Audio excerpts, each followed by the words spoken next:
ಆಮೇಲೆ ಸರ್ಪ್ರೈಸ್ ಆಗಿ ಕ್ಯಾಬಿನೆಟಿಗೆ ಕರೆದು ಈ ಮಿನಿಸ್ಟ್ರಿ ಅನೌನ್ಸ್ ಮಾಡು ಪ್ರಮಾಣ ವಚನ ಎಲ್ಲ ಆದಮೇಲೆ ನೆಕ್ಸ್ಟ್ ಡೇ PM ಆಫೀಸಿಂದ ಲೆಟ್ರ್ ಬರೋದು ಯಾವ್ದು ಪೋಸ್ಟ್ ಮಿನಿಸ್ಟ್ರಿ ಸ್ವೇರ್ ಮಾಡುವಂಥ ಸಂದರ್ಭದಲ್ಲಿ ರ್ಯಾಂಕಿಂಗ್ ಹೋಗುತ್ತಲ್ಲ ಆಗ ಏನು ಅಂತ ಗೊತ್ತಾಗುತ್ತೆ.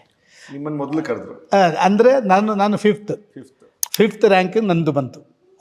ಅನಂತಕುಮಾರ್ ಶಾ ಇರಲಿಲ್ಲ, ರಾಜನಾಥ್ ಸಿಂಗ್, ಗಡ್ಕರಿ ಇದೆಲ್ಲ ಆದಮೇಲೆ ನಾನು ಬಂದೆ. ಮತ್ತು ಅನಂತಕುಮಾರ್ದು 14th ರ್ಯಾಂಕ್ ಹೋಯಿತು. ಬೇರೆ ಇದೆಲ್ಲ ಖಾತೆ ಬಗ್ಗೆ ಒಂದು ಅಂದಾಜು ಬಂದಿತ್ತು ಅಷ್ಟೇ. ಮತ್ತು ಬೇರೆ ಕೆಲವು ಮುಖ್ಯಮಂತ್ರಿಗಳಿಗೆ ಮೊದಲೇ ಕರೀತಾರೆ ಅಂತ ಹೇಳುವಂಥದ್ದು ಒಂದು ಇದಿತ್ತು. ಉಮಾ ಭಾರತಿ ಬಾಕಿಯವರೆಲ್ಲ ಇದ್ದರು ಇದೆಲ್ಲ. ಆದರೆ ನೆಕ್ಸ್ಟ್ ಡೇ ರೈಲ್ವೇಸ್ ಬಂದಾಗ ಆಶ್ಚರ್ಯ ಆಯಿತು. ಅಷ್ಟು ದೊಡ್ಡ ಖಾತೆಯನ್ನು ನನಗೆ ಮಾಡಲಿಕ್ಕೆ ಆಗುತ್ತೆ ಅಲ್ವಾ, ಹೇಗೆ ಮುಖ್ಯಮಂತ್ರಿ ನಿಭಾಯಿಸಲಿಕ್ಕೆ ಆಗಲಿಕ್ಕಿಲ್ಲ ಅಂತ ಹೇಳಿದಾಗ ಅದನ್ನು ಹೇಗೆ ನಿಭಾಯಿಸೋದು ಅಂತ ಹೇಳಿದಾಗ ನಾನು ಅರುಣ್ ಜೇಟ್ಲಿಯಲ್ಲಿ ಹೋಗಿದ್ದೆ.